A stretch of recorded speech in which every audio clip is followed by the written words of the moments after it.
ধন্যবাদ জানাইছো আজি মাৰ আশীৰ্বাদ ল'বলৈ আহিছো ঘৰৰ পৰা ওলাই আহোঁতে নিজৰ মাৰ আশীৰ্বাদ লৈ আহিলো আৰু আজি মা কামাখ্যাৰ আশীৰ্বাদ ল'বলৈ আহিছো যাতে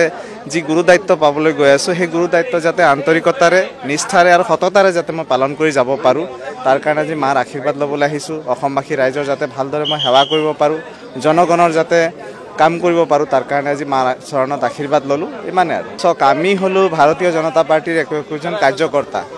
ভাৰতীয় জনতা পাৰ্টিৰ নেতৃত্বই মাননীয় মুখ্যমন্ত্ৰী মহোদয় যদি কয় তুমি বুথৰ সভাপতি হিচাপে কাম কৰিব লাগিব মই বুথৰ সভাপতি হিচাপে কাম কৰিম যদি মাননীয় মুখ্যমন্ত্ৰী মহোদয় কয় এদিনৰ কাৰণে মন্ত্ৰী হৈ কাম কৰিব লাগিব মই এদিনৰ কাৰণে মন্ত্ৰী হৈ কাম কৰিম মোৰ কাৰণে তেনেকুৱা কোনো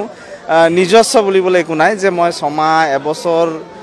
এদিন মোৰ কাৰণে সেইটো মিনিংলেছ বুলি ভাবোঁ মই দলে যেতিয়া যি দায়িত্ব দিব সেইটো মই নিষ্ঠাৰে পালন কৰি যাবলৈ চেষ্টা কৰিম না আজি প্ৰথমে দায়িত্ব লৈ লওঁ দায়িত্ব লোৱাৰ পিছত নিশ্চয় পৰিকল্পনাবিলাক আপোনালোকক ক'ম একেবাৰে সাজু মই ক'লোৱেই যে আমি ভাৰতীয় জনতা পাৰ্টিৰ কাৰ্যকৰ্তা বুথৰ সভাপতিৰ দায়িত্ব দিলেও পালন কৰিম সুচাৰুৰূপে পালন